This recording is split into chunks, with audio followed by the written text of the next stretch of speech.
이 이사회가 무효라는 이사회 결의 무효 확인 소송을 법원에 제기를 하게 되었습니다. 과연 이 이사회 결의는 무효가 되었을까요? 아니었을까요? 결국 무효가 되었습니다. 안녕하세요. 옆집 변호사 정성영 변호사입니다. 네, 반갑습니다, 여러분. 오늘은 적대적 M&A 방어의 핵심이라고 할 수 있는 이사회 결의 무효 확인 소송에 대해서 한번 살펴보고자 합니다. 중견회사 관계자라면 물론이고 특히 상장된 회사와 관련된 분이라면 오늘 제가 말씀드린 내용을 눈여겨볼 필요가 있습니다. 실제 제가 수행했었던 그런 케이스인데요. 코스닥 상장사가 있었습니다. 그 코스닥 상장사에 이제 A라는 사내이사가 있었고요. 그 사내이사가 그 회사의 경영권을 찬탈하기로 모의를 했던 그런 사내입니다.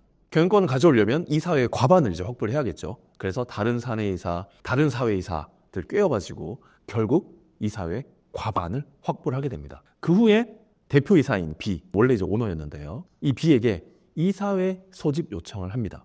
근데 그 안건이 뭐였냐면 바로 대표이사 B의 해임 및 신규 대표이사 선임 안건이었습니다. 당연히 B가 거부할 걸로 예상하고 이제 보냈겠죠.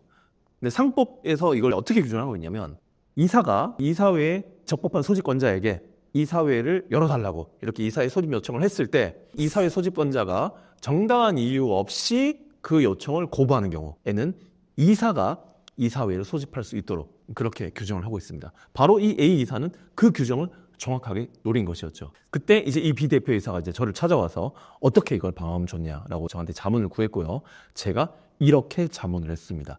첫째, 그 이사회 소집 요청을 거부하지 마십시오라는 게 첫 번째 제 자문이었고요. 두 번째, 정당한 이유를 들어서 최소한의 사실관계 파악 및 당사자 소명 절차 등을 거친 후에 이사회를 열겠다라고 내용 증명을 보내십시오라고 제가 자문을 했습니다. B 대표이사는 제가 정확하게 통지한 대로 그 이사회 소집 요청을 거부하지 않았고요. 그 다음에 정당한 이유를 들어서 이런 절차를 거친 후에 이사회를 소집하도록 하겠다라고 통지를 했습니다. 그런데 그 사내이사 A는 그 통지를 이사회 소집 요청을 거부한 것으로 그렇게 받아들였고요.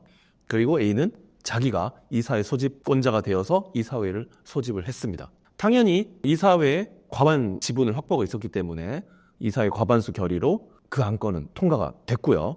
즉, 이 대표이사 B는 바로 그 이사회에서 해임 결의가 됐고 A가 원하는 그 신규 대표이사가 선임이 되는 그런 이사회 결의가 이제 이루어졌습니다. 그때 저는 대표이사 B에게 또 어떻게 조언을 했냐면 그 이사회에 감사를 보내라. 감사를 보내서 그 이사회에 참여하게 하고 그 다음에 의견 진술권을 행사하게 해라. 상법에 보면 감사도 이사회에 참여할 수가 있고요.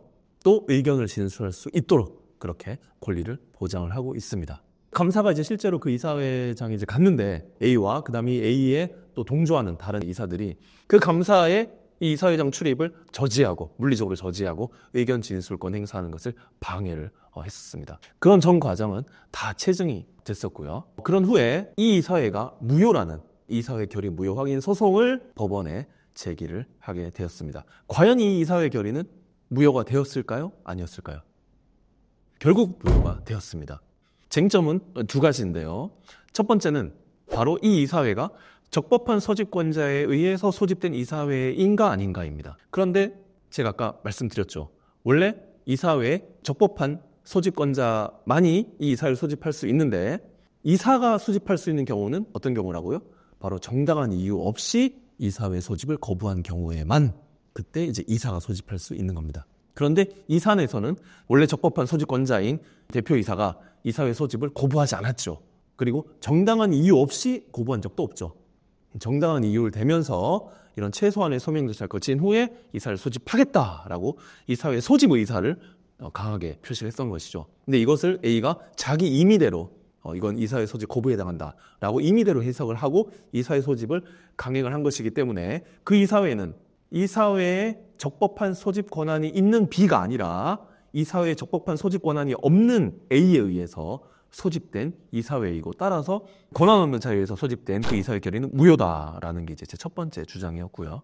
두 번째는 바로 제가 정확히 의도했던 감사의 그 이사회 참여를 저지시키고 의견 진술권 행사를 방해한 것. 따라서 그 이사회는 무효다라는 것이 저의 두 번째 논리였습니다. 법원에서는 저의 이 두 주장을 다 받아들였고요. 그래서 이 이사회 결의는 무효가 됐습니다. 이 이사회 결의가 무효가 됨으로 인해서 대표이사 B의 해임도 무효가 됐고 신규 대표이사 선임도 무효가 됐습니다. 이처럼 이 적대적 M&A 방어에 있어서는 이사회의 결의가 굉장히 중요하고 또 이 이사회 결의를 방어하는 입장에서는 어떻게 무효로 만들 수 있는지가 굉장히 중요한데요.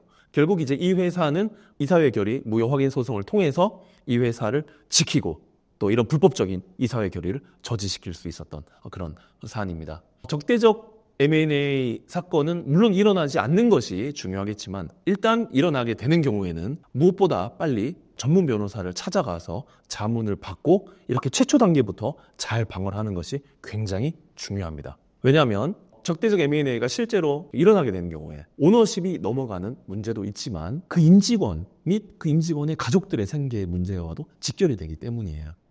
지금 이 사안은 대표이사 해임, 그 다음에 신규 대표이사 선임 이 안건으로 일단 시작이 됐지만 그렇게 해서 대부분 경영권을 확보한 후에는 기존 임직원들은 대부분 다 해임을 합니다. 왜? 자기 사람이 아니기 때문에. 다 자릅니다. 쉽게 말해서. 그리고 다시 자기 사람으로 다 채우게 됩니다. 즉 기존에 있었던 임직원들은 다 일자리를 잃게 되는 것이죠. 그래서 무엇보다 선제적이고도 아주 이런 치밀한 정교한 방어가 필요합니다. 오늘은 간단하게 경영권 분쟁 방어의 핵심이라고 할 수 있는 이사회 결의 무효 확인 소송에 대해서 한번 살펴봤고요. 개인적으로 저는 지금까지 제가 제기했던 모든 이사회 결의 무효 확인 소송에서 다 승소를 했었고 이것 이외에도 절차상 하자를 다툴 수 있는 방법들이 굉장히 많이 있습니다. 그리고 실제로 이렇게 절차상 하자 있는 무효인 이사회 결의가 실제로 많이 일어나고요. 그걸 잘 공략을 하면은 이런 불법 이사회를 다 무효로 만들고 그런 경영권 찬탈 의도를 무력화시킬 수 있습니다. 다음에 또 기회가 된다면 제가 또 다른 이사회 결의 무효 확인 소송 사례 또는 또 다른 경영권 분쟁 방어 사례를 한번 또 살펴보도록 하겠습니다. 오늘 영상은 여기까지 제가 말씀을 드리겠고요. 오늘 영상 유익하셨다면 구독, 좋아요, 알림 부탁드립니다. 감사합니다.